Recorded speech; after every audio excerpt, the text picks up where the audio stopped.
السلام علیکم دوستو، میں ہوں محمد کاشف اور آپ دیکھ رہے انفو کائنات۔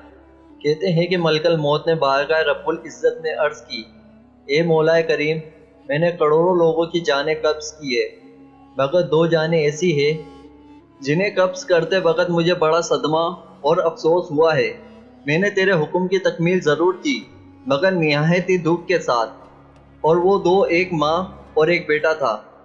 واقعہ کچھ اس طرح ہے کہ ایک جہاز غرق ہو گیا تھا اور ایک عورت اپنے شیرخوار بچے کے ساتھ ایک تختے کا سہارا لینے میں کامیاب ہو گئی۔ تختہ دریا میں بہہ رہا تھا اور ماں اور بیٹا اس پر سوار تھے۔ اے مولا کریم، اچانک تیرا حکم ہوا اور میں نے ماں کی جان اس تختے پر نکال لی۔ میرے لیے پریشان کن بات یہ تھی کہ ماں مر چکی ہے، اب بچے کا کیا حشر ہوگا۔ بچہ ایک ٹوٹے ہوئے تختے پر سوار ہے اور تختہ پانی کے لہروں کے تھپیڑے کھا رہا ہے جو کسی بھی وقت کسی لہر کے زد میں آ کر الٹ سکتا ہے۔ بچے کے لیے نہ تو کوئی خوراک کا انتظام ہے، نہ کسی نگران کا بندوبست ہے۔ دریا کنارے دھوبی کپڑے دھو رہے تھے کہ اچانک کسی کی اس بچے پر نظر پڑی تو تختے کو کھینچ کر لائے۔ بڑے حیران ہوئے کہ ماں مر چکی ہے، بچہ بے یار و مددگار تختے پر زندہ و سلامت موجود ہے۔ وہ لوگ اس بچے کو اپنے سردار کے پاس لے گئے۔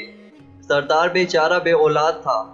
سردار خوبصورت بچے کو دیکھ کر اس پر اس کا دل آ گیا اور سردار نے بچے کو اپنی نگرانی میں لے کر اسے اپنا بیٹا بنا لیا۔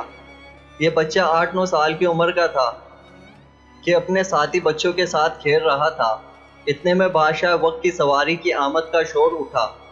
سب لوگ ادھر ادھر بھاگ گئے مگر ایک بچہ سڑک پر اکیلا کھڑا رہا۔ بادشاہ کی سواری گزر گئی، اس کے پیچھے اس کا عملہ پیدل آ رہا تھا۔ ان میں سے ایک سپاہی کو راستے میں سرمے کی ایک پڑیا مل گئی۔ اتفاق سے اس بچے کی نظر بہت کمزور تھی اور سرمے کی اسے بھی بہت ضرورت تھی، لہٰذا اس نے وہ سرما بحفاظت اپنے پاس رکھ لیا۔ آنکھوں میں لگانے سے پہلے اسے خیال آیا کہ یہ سرما کوئی تکلیف نہ پہنچائے، لگانے سے پہلے کسی دوسرے شخص پر آزما لینا چاہیے۔ قریبی وہ بچہ کھڑا تھا، اس نے اس بچے پر وہ سرما آزمانا چاہا۔ بچے نے سرما اپنی آنکھوں میں لگا لیا مگر جو ہی سرما اس نے لگایا اسے زمین کے تہہ میں موجود چیزیں بھی نظر آنے لگی۔ اس نے دیکھا کہ زمین کے اندر بہت سے خزانے پوشیدہ ہیں۔ بچہ ہوشیار تھا، اس نے چیخنا چلانا شروع کر دیا کہ سرما لگانے کی وجہ سے میری آنکھوں میں سخت تکلیف پیدا ہو گئی۔ وہ سپاہی سرمے کی پڑیا پھینک کر چلا گیا۔ بچہ سرما کی پڑیا اٹھا کر گھر پہنچا اور خوشی خوشی باپ کو سارا واقعہ سنایا۔ سردار بڑا خوش ہوا۔ باپ نے کہا، ہمارے پاس آدمی بھی ہے اور گدھے بھی ہے، تم سرما لگاؤ، ہم تمہارے ساتھ چلتے ہیں، جہاں کہیں خزانہ پاؤ ہمیں بتاؤ، ہم نکال لیں گے۔ چنانچہ ایسا ہی ہوا۔ بچے کے بتانے پر وہ لوگ خزانہ نکالنے لگے اور تھوڑے ہی عرصے میں امیر بن گئے۔ بچہ جوان ہوا، ان کے پاس دولت کی فراوانی ہو گئی، زمین کے تمام خزانے اس کی نظروں میں تھے۔ اس نے آہستہ آہستہ بہت سے آدمی اپنے ساتھ ملا لیے۔ اس کے بعد تمام سرداروں کو ادھر ادھر کر دیا اور خود سردار بن گیا۔ آخر نوبت یہاں تک پہنچی، اس نے بادشاہ کے ساتھ ٹکر لے لی اور اسے مغلوب کر کر خود بادشاہ بن گیا۔ اس بچے کا نام شداد تھا اور یہ وہی بچہ تھا جس کی ماں تختے پر مر گئی تھی اور یہ اکیلا دریا کے لہروں کے ساتھ بہہ رہا تھا۔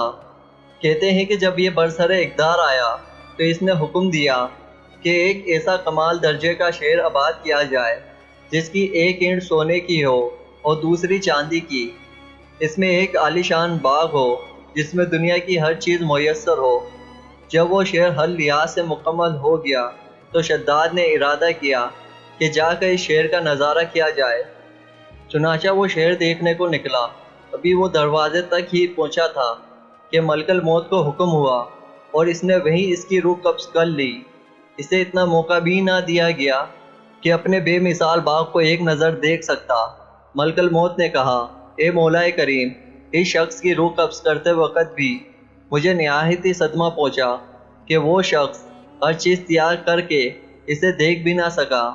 اللہ تعالیٰ نے فرمایا، یہ وہی بچہ ہے جس کی ماں تختے پر مر گئی تھی اور اس پر تجھے ترس آیا۔ اس بچے نے بڑے ہو کر نافرمانی کی، خدا کے حکم سے بغاوت کی اور سرکشی اختیار کی، مگر ہم نے اسے خود ساختہ جنت میں قدم رکھنے کی مہلت بھی نہ دی اور اسے باہر ہی ہلاک کر دیا۔ اسی جنت کے بارے میں مشہور ہے کہ وہ دنیا میں موجود ہے مگر انسان کی نظروں سے اوجھل ہے۔ امیر معاویہ رضی اللہ تعالیٰ عنہ کے زمانے میں ایک صحابی کا اونٹ گم ہو گیا تھا۔ وہ اونٹ کی تلاش میں کہیں اس علاقے میں جا نکلے تو اللہ تعالیٰ نے اسے وہ سب کچھ دکھلا دیا۔ وہ صحابی وہاں کی کوئی نشانی بھی ساتھ لائے تھے۔ اس صحابی نے یہ واقعہ امیر معاویہ رضی اللہ تعالیٰ عنہ کے پاس بیان کیا۔ انہوں نے کافی تلاش کرایا مگر کسی کو وہ جنت نہیں ملی اور اسے اللہ تعالیٰ نے پوشیدہ کر دیا۔ امید کرتا ہوں کہ آپ کو یہ میری ویڈیو پسند آئی ہوگی، تو پلیز اس ویڈیو کو لائک کریں، اپنے دوستوں میں شیئر کریں اور میرے چینل کو سبسکرائب کریں۔